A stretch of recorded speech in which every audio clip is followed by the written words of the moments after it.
The morning I lost my life began like any other. I had worked the third shift at Manufactorum Tertius for 7 years, 3 months, and 16 days. The count mattered because every worker kept track. Not because we expected reward or recognition, but because numbers gave shape to the shapeless blur of existence.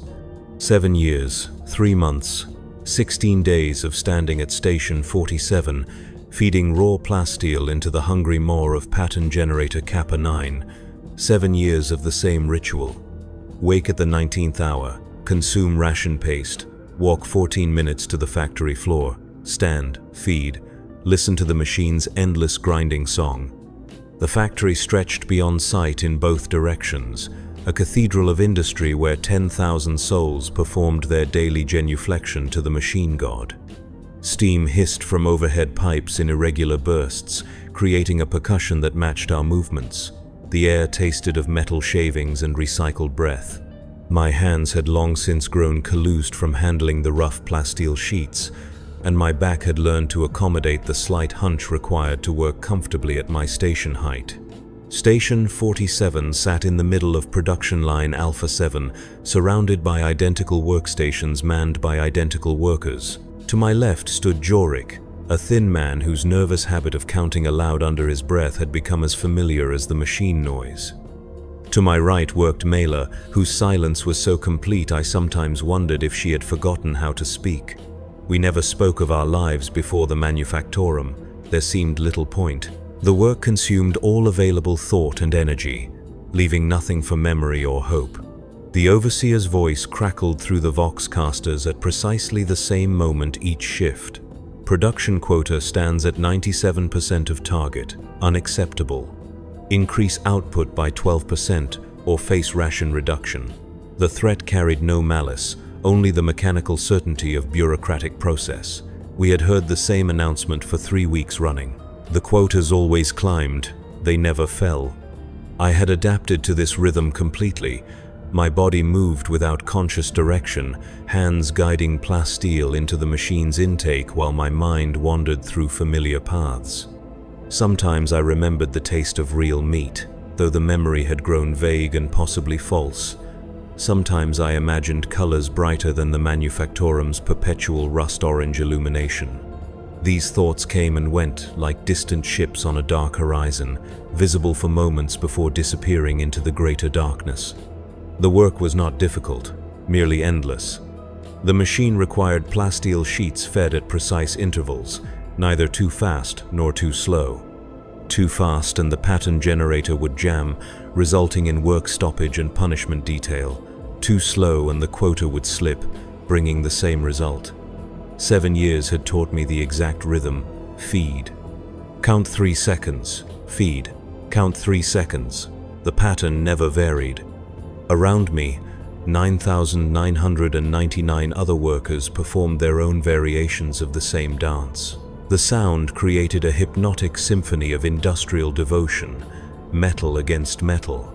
Steam releasing pressure, conveyor belts carrying finished products toward distant shipping bays, the occasional curse when someone broke rhythm and earned a shock from their compliance collar.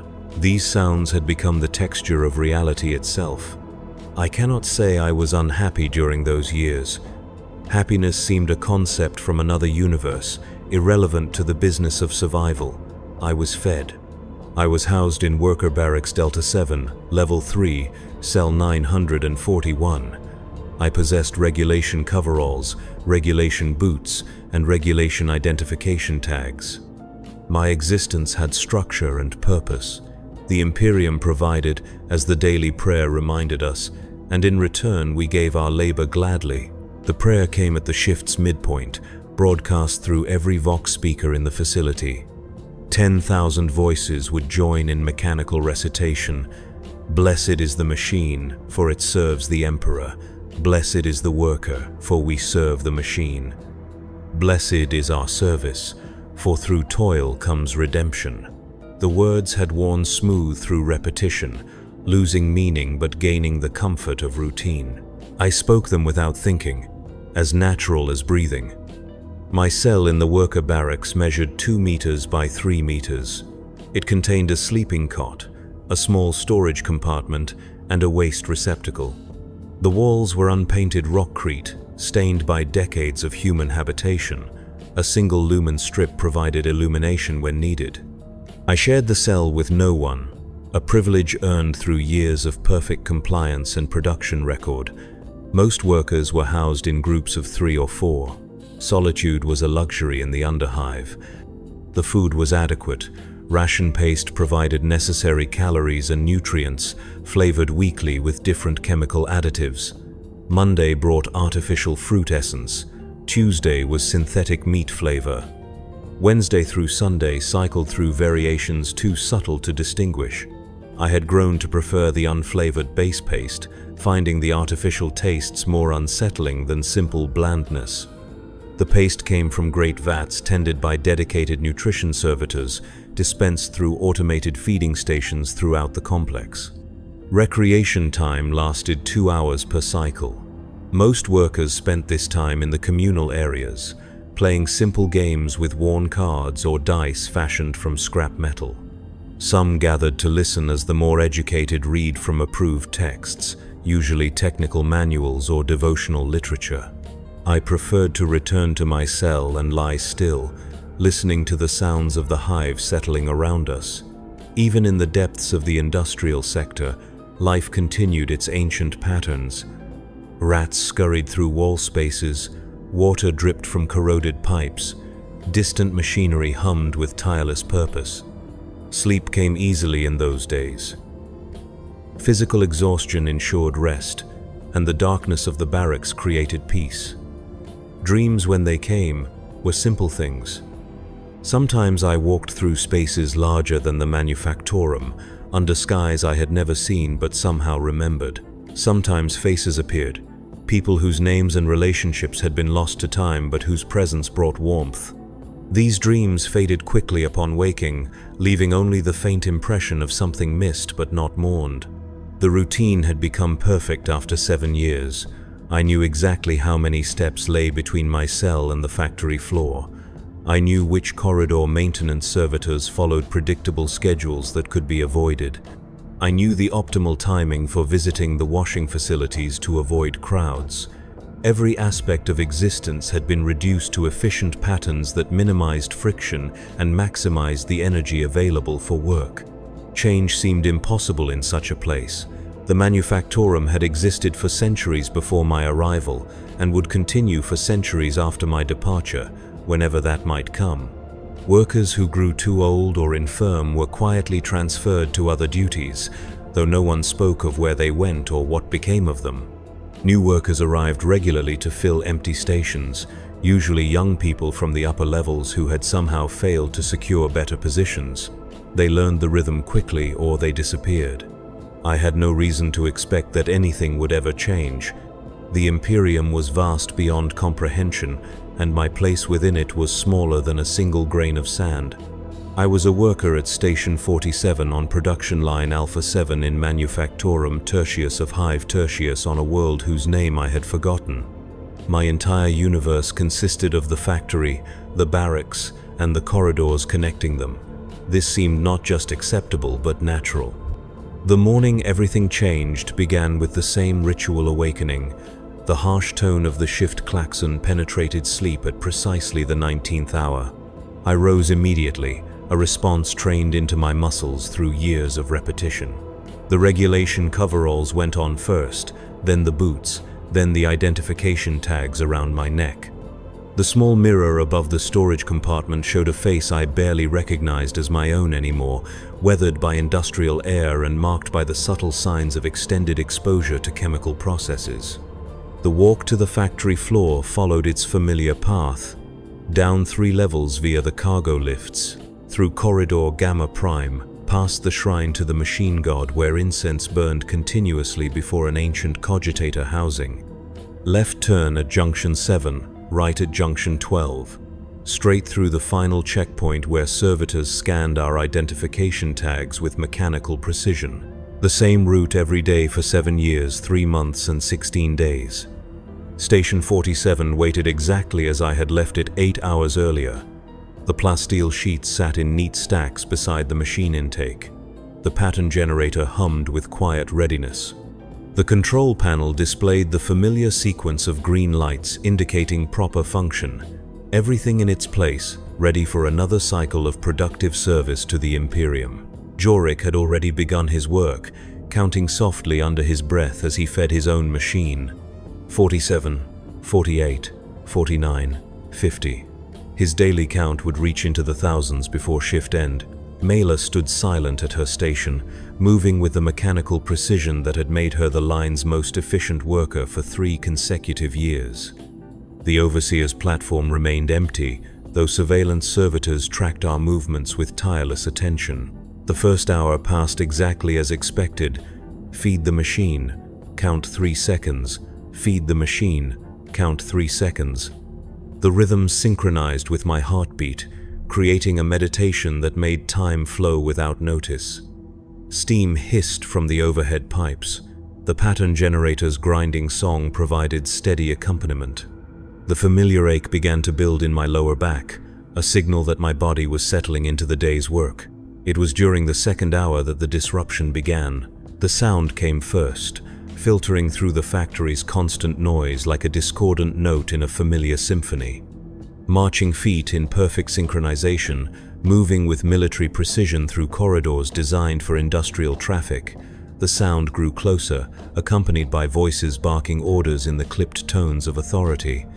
Workers began to look up from their stations, breaking rhythm for the first time in memory. The overseer appeared on his platform ahead of schedule, flanked by figures I had never seen before. They wore the dark blue uniforms of the Planetary Defense Force, with silver insignia indicating officers of significant rank. Their presence transformed the factory floor into something alien and threatening. Workers who had stood confidently at their stations for years suddenly seemed small and vulnerable. The Vox speakers crackled with an announcement that would reshape everything. Attention all workers. By decree of the planetary governor and in accordance with Imperial military conscription protocols, the following individuals will report immediately to Processing Station Alpha for induction into military service. Names began to echo through the vast space. Each one struck like a physical blow, separating another soul from the familiar safety of industrial routine. Workers stepped away from their machines as their names were called, moving with the same mechanical obedience they had shown to production quotas, but their faces carried a new expression. Fear mixed with confusion and the terrible understanding that their small, predictable world was ending. Jorik Yelen, Station 46, Alpha 7. The thin man beside me stopped counting mid-number, his mouth hanging open in surprise. For 7 years, his voice had provided constant background noise, marking time with obsessive precision. Now silence replaced his familiar litany. Mela Korath, Station 48, Alpha 7. The quiet woman to my right stepped back from her machine, her perfect efficiency suddenly meaningless. In 3 years I had never heard her speak, but now she whispered something too soft to understand. The list continued. Names from every section, every level of skill and experience. Workers who had served for decades stood alongside those who had arrived only months before. The selection followed no pattern I could identify, not age, not performance record, not health status. The choices seemed random, governed by needs and calculations far beyond my understanding. Marcus Kellyan, Station 47, Alpha 7. The sound of my own name struck with the force of revelation. After 7 years, 3 months, and 16 days of invisible existence, I had been selected for notice. The machine at Station 47 suddenly seemed foreign, as if I had never seen it before. The plasteel sheets I had been about to feed became objects from another life. I stepped back from the station, following the example of those called before me. The movement felt wrong, a violation of natural law. For years I had stood in this exact spot, performing this exact function. Now I was walking away, and someone else would eventually take my place. The thought carried a weight I could not fully comprehend. Processing Station Alpha occupied a section of the factory I had never seen before. The cold workers were herded through corridors that led away from the production floor, past administrative offices where bureaucrats managed the endless paperwork of industrial efficiency.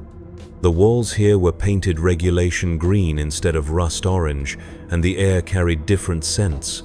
Cleaning solutions, ink, fear. The processing station itself was a large room filled with metal tables and scanning equipment. PDF officers moved between the tables with practiced efficiency, conducting examinations that reduced human beings to lists of capabilities and deficiencies. Height, weight, basic health assessment, literacy level, mechanical aptitude. Each measurement was recorded with the same dispassionate precision used for inventory management. I found myself assigned to Table 17, overseen by a woman whose uniform identified her as Sergeant Major Vex. Her face carried the weathered look of someone who had processed thousands of conscripts over many years. She spoke without looking up from her data slate, asking questions in a tone that expected immediate compliance. Full name: Marcus Kellion. Age. I had to think for a moment. Time in the manufactorum was measured by shifts and quotas, not birthdays or anniversaries. 28 standard years. Previous military service? None. Specialized skills. Factory work. Pattern generator operation. She made notations on the slate, occasionally glancing up to assess some physical characteristic. The questions continued for what felt like hours but was probably only minutes. Family status, which I no longer had. Educational background, which was minimal. Health issues, which were few. Each answer narrowed the possibilities of what would become of me. The medical examination followed immediately. A servitor equipped with scanning devices conducted tests I did not understand, measuring responses to stimuli and recording data on organs and systems I could not see.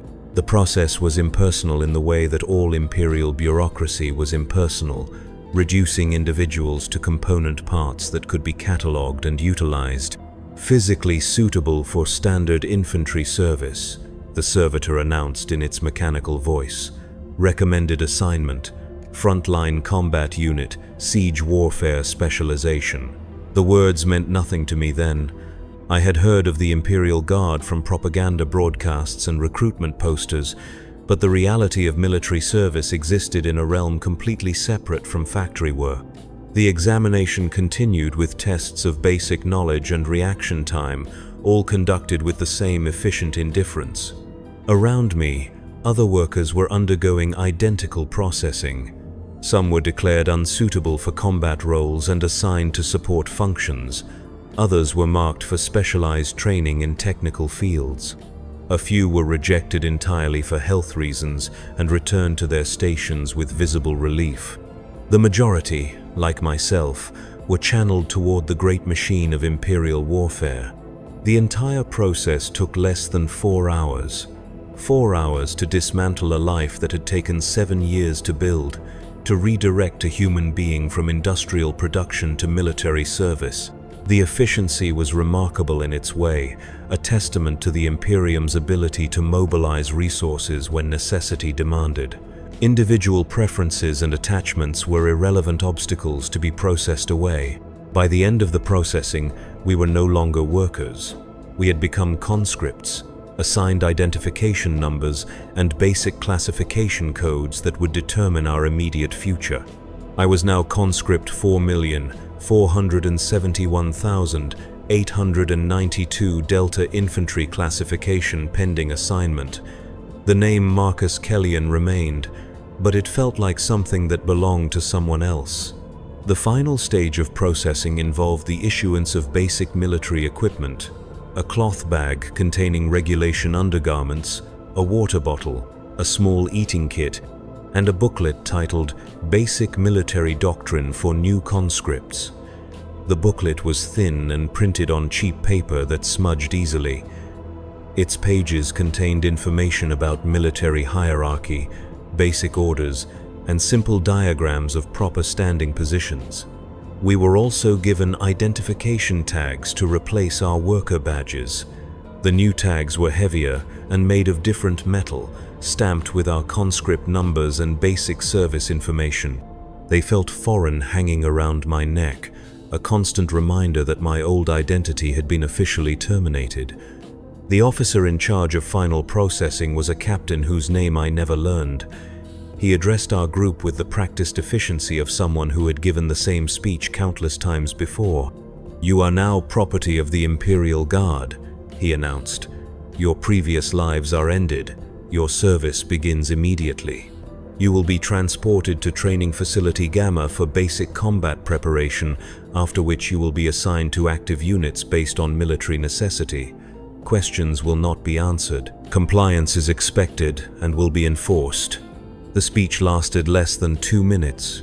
2 minutes to explain that everything familiar had been stripped away and replaced with obligations I did not understand. We stood in formation, 53 former workers now transformed into military resources, waiting for instructions that would determine whether we lived or died. The transport arrived within an hour. A massive ground vehicle designed to carry troops efficiently rather than comfortably, with bench seating along both sides and no windows. The engine produced a deep rumbling that made conversation difficult, which seemed to be its purpose. Conscripts were not expected to discuss their situation or form relationships that might interfere with military discipline. I found a seat near the front of the vehicle, between a young man who had worked in the upper hive's atmospheric processing systems and an older woman whose scarred hands suggested work with dangerous machinery. Neither spoke during the journey, and I found myself equally disinclined to conversation. The reality of what had happened required time to process, and words seemed inadequate to the task. The manufactorum disappeared behind us as the transport climbed toward the upper levels of the hive. Through the small vision port near the driver's compartment, I caught glimpses of sections I had never seen before. Residential areas where families lived in actual houses rather than barracks cells. Commercial districts where goods were sold rather than produced. Administrative zones where the complex business of governing a hive city took place. The sight of these places created an unexpected emotion, not longing exactly because I had never desired to live differently. Something more like recognition, the understanding that other ways of existence were possible and that I had never been offered the chance to explore them. For 7 years I had accepted that factory work represented the natural order of my life. Now, seeing alternatives, that acceptance felt like a kind of blindness. The journey to Training Facility Gamma took 6 hours. The transport followed highways that climbed steadily through the hive's levels, past industrial zones and residential sectors, through checkpoint after checkpoint where our documentation was verified by board guards. The higher we climbed, the better the air became, though it never lost the recycled taste that marked all hive atmosphere. Training Facility Gamma sat on the hive's exterior surface, a complex of low buildings surrounded by high walls topped with razor wire. Guard towers provided overlapping fields of fire across the entire area. The architecture was purely functional, designed to contain large numbers of people efficiently while providing easy surveillance and control. There was no attempt at beauty or comfort. The processing here was even more thorough than at the factory. We were stripped, decontaminated, and issued uniforms that fit poorly but adequately. The regulation Imperial Guard fatigues were rough canvas-dyed military green, with boots that would require breaking in and equipment belts that sat awkwardly on hips accustomed to worker coveralls. Our personal possessions were confiscated and stored, to be returned upon completion of service. This policy struck me as optimistic, given what little I knew about Imperial Guard survival rates. The small collection of items from my cell, a worn prayer book, a few photographs whose subjects I could no longer identify, and a mechanical timepiece that had belonged to my father, disappeared into a storage locker labeled with my conscript number. The barracks were designed for 60 conscripts, arranged in 3 long rows of bunks with personal storage compartments underneath. The space felt larger than what I was accustomed to, but the presence of so many other people created a different kind of confinement. Privacy became impossible. Every sound, every movement, every personal habit was exposed to constant observation. My assigned bunk sat near the center of the middle row, surrounded by conscripts drawn from across the hive's industrial sectors. The man above me had worked in water reclamation. The woman across the aisle had maintained air circulation systems. To my left was a former food processing worker whose knowledge of nutrition would prove valuable in the weeks to come. We were a cross-section of the hive's productive capacity, now redirected toward destruction. The first night in military barracks was sleepless. The sounds were wrong. Instead of the familiar industrial hum that had provided the soundtrack to 7 years of rest, I heard voices, breathing, the rustle of unfamiliar fabrics. The air carried scents of too many bodies in close proximity, overlaid with the chemical smell of military cleaning solutions. Even the darkness felt different, broken by safety lights and the occasional flash of patrol searchlights through barred windows. I lay on the thin mattress and tried to comprehend what had happened. 18 hours earlier, I had been a worker with a defined role and predictable future. Now, I was a conscript preparing for training in skills whose purpose was killing and dying. The transition seemed too sudden to be real, but the rough canvas of the military-issue blanket against my skin provided constant proof. Around me, other conscripts dealt with the change in their own ways. Some wept quietly into their pillows, mourning the loss of familiar routines. Others lay still and silent, perhaps trying to preserve energy for whatever trials awaited. A few whispered conversations about homes and families they had left behind, creating connections that military discipline would eventually discourage or destroy. The fear was universal, though it expressed itself differently in each person. Fear of the unknown training that would begin tomorrow, fear of the combat assignments that would follow, fear of death in service to an Imperium that had noticed our existence only to demand our sacrifice. The fear was rational and appropriate, but it offered no comfort or guidance. Sleep came eventually, born of exhaustion rather than peace. Dreams, when they arrived, were chaotic mixtures of factory routine and military imagery drawn from propaganda posters. I stood at Station 47 feeding ammunition into weapons I had never seen. I marched through corridors that led to battlefields instead of production lines. I wore uniforms that shifted between worker coveralls and soldier fatigues without logic or warning. Morning arrived with the harsh sound of wake-up klaxons, similar to factory shift changes but somehow more aggressive. The conscripts stirred to life with varying degrees of alertness, some rising immediately while others required repeated prompting from early risers who had already internalized the expectation of rapid response. The barracks filled with the sounds of 59 people attempting to dress, wash, and prepare for the day simultaneously. The washing facilities were communal and basic: cold water, harsh soap, and minimal privacy. The mirrors were polished metal rather than glass, providing distorted reflections that made everyone look unfamiliar. I found myself studying the face that looked back, trying to recognize the factory worker I had been in the conscript I was becoming. Breakfast was served in a large dining hall adjacent to the barracks complex. The food was similar to factory rations but presented differently, served on metal trays by kitchen staff who moved with military efficiency. Protein paste, carbohydrate wafers, vitamin supplements, and a bitter drink that might have been stimulant tea. The taste was familiar, but the context made everything seem foreign. We ate in silence, following the example of conscripts who had arrived earlier and learned the unspoken rules.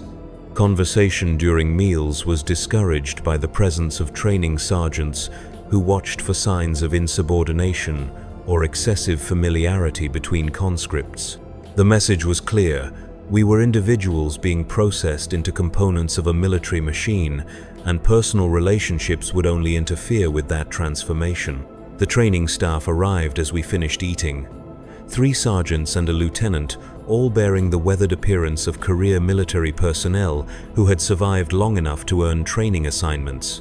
Their uniforms were perfectly maintained, their equipment showed signs of extensive use, and their bearing suggested competence earned through experience rather than classroom instruction. Lieutenant Herrick addressed our group with the same dispassionate efficiency that had marked every stage of military processing. You are now beginning basic combat training. This training will last 6 weeks and will prepare you for assignment to active guard units. You will learn to follow orders without question. You will learn to use weapons effectively. You will learn to survive in combat environments. Many of you will not complete this training successfully. Those who fail will be reassigned to support roles or return to civilian status with appropriate notation in your permanent records. The speech continued with details about daily schedules, behavioral expectations, and the consequences of various infractions. The information was practical and clearly presented, but it carried an underlying message about the reality of our situation. We were raw material being shaped into useful tools, and tools that failed to meet specifications would be discarded or repurposed. Training began immediately after the orientation. We were marched to an equipment shed where we received the tools of infantry warfare, las rifles, simple but effective energy weapons that had armed guard units for millennia. Power packs, cleaning kits, basic maintenance tools, and instruction manuals written in the simplified language used for training conscripts with limited education. The las rifle felt strange in my hands, heavier than any tool I had used in factory work, but balanced differently, with weight distributed to facilitate quick aiming and firing. The weapon was well used but properly maintained, showing signs of service in previous hands while remaining fully functional. A small metal plate near the stock bore inscription marks, scratched letters that might have been names or unit identifications. Sergeant Vex, the same woman who had processed me at the factory, handled basic weapons instruction. She demonstrated proper handling, loading procedures, safety protocols, and basic maintenance with the kind of competence that suggested years of experience. Her explanations were clear and practical, focused on keeping the weapon functional rather than understanding its technical principles. This las rifle will keep you alive if you maintain it properly and use it correctly, she explained, field stripping the weapon with practiced efficiency. It will kill you if you treat it carelessly or ignore proper procedures. The choice is entirely yours, and you will live or die with the consequences. The first day of weapons training was devoted entirely to handling and maintenance. We learned to disassemble the las rifle completely, clean each component, identify signs of wear or damage, and reassemble everything in proper working order. The process required attention to detail and manual dexterity, skills that translated well from factory work. I found the training surprisingly familiar. Like operating the pattern generator, maintaining a las rifle required following specific procedures in the correct sequence. Feed. Count 3 seconds. Feed. Count 3 seconds. Disassemble. Clean. Inspect. Reassemble. The rhythm was different, but the underlying principle of disciplined repetition remained the same. Other aspects of training proved more challenging. Physical conditioning had not been necessary for factory work beyond the basic fitness required to stand for long periods and lift moderate weights. Military training demanded different capabilities: running, climbing, carrying heavy loads over distance, and maintaining physical performance while under stress. The training complex included obstacle courses designed to simulate combat environments, barriers to climb over, trenches to navigate, areas of broken ground that required careful foot placement. We spent hours each day moving through these courses, first individually to learn the techniques, then in groups to develop teamwork and coordination. My body adapted slowly to the new demands.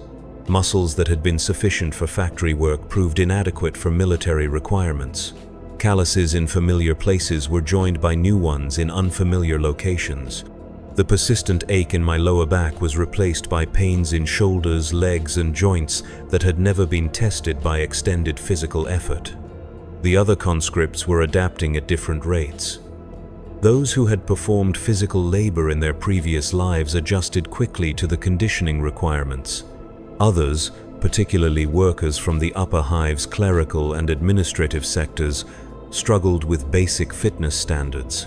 A few were transferred to support roles after failing to meet minimum physical requirements, their military careers redirected before they had properly begun. Combat training began in the second week. We learned basic tactics for infantry warfare, how to move as a unit, how to use cover effectively, how to coordinate fire with other squad members. The instruction was practical rather than theoretical, focused on techniques that would keep us alive long enough to be useful, rather than comprehensive understanding of military strategy. Sergeant Korath handled most of the tactical instruction, a thin man whose uniform bore campaign ribbons from conflicts I had never heard of. He taught with the kind of weary competence that suggested he had seen the results of good and bad training in actual combat. His lessons carried an urgency that the factory's production quotas had never possessed. "The enemy will try to kill you," he explained during a lesson on defensive positioning. "This is not personal. It is not because they hate you or because you have wronged them. It is because you wear the uniform of the Imperial Guard and they serve the enemies of the Imperium. Your survival depends entirely on killing them first, and killing them more efficiently than they can kill you." The training weapons fired low-powered laser bursts that stung but did not cause permanent injury. We practiced shooting at static targets first, learning proper stance, breathing techniques, and trigger control. The las rifle's simple design made marksmanship relatively straightforward, but consistency required practice and concentration. I discovered that I had some aptitude for shooting. 7 years of precise manual work had developed steady hands and the ability to focus attention on small details. The rhythm of aimed fire resembled the rhythm of factory work in some ways, requiring consistent repetition of practiced movements while maintaining quality standards. Target practice progressed from static shooting to more complex scenarios. Moving targets, targets that appeared briefly before disappearing, shooting while moving, shooting while under simulated stress, with training sergeants shouting orders and creating distractions designed to test our ability to maintain performance under pressure. The most difficult aspect of weapons training was learning to shoot at human-shaped targets. The transition from metal plates and simple geometric shapes to silhouettes that resembled people created unexpected psychological resistance. Even knowing that the targets were harmless training aids, something in my mind resisted the act of aiming at a human form and pulling the trigger. Sergeant Vex addressed this hesitation during an individual instruction session. "The enemy will not hesitate to kill you," she said, watching as I struggled with a human silhouette target. "They will not consider your feelings or your moral qualms. They will not give you time to overcome psychological barriers. If you cannot shoot at a training target that looks like a person, you will not be able to shoot at actual enemies when they are trying to end your life."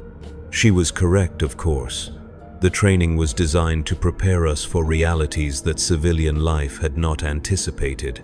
The ability to take human life was a required skill for infantry soldiers, just as operating machinery had been a required skill for factory workers. The moral implications were irrelevant to immediate survival. I learned to shoot at human-shaped targets by focusing on technical aspects rather than emotional ones. Sight alignment, breathing control, trigger squeeze. The target became a problem to be solved rather than a representation of a person. This mental compartmentalization felt wrong, but it was necessary for successful completion of training. Group tactics training began in the 3rd week. We were organized into squads of 10 conscripts each, with temporary squad leaders selected based on performance during individual instruction. My squad included workers from various hive sectors, creating a mix of backgrounds and capabilities that reflected the Guard's practice of drawing soldiers from across Imperial society. Squad movement was more complex than individual combat techniques. We learned to advance while maintaining mutual support, to coordinate our fire to suppress enemy positions, to move wounded squad members to safety while continuing combat operations. The training scenarios grew progressively more challenging, forcing us to apply multiple skills simultaneously while under time pressure. Communication proved to be one of the most critical skills. Infantry warfare required constant coordination between squad members, with information about enemy positions, ammunition status, casualty reports, and tactical changes passed quickly and accurately through the unit.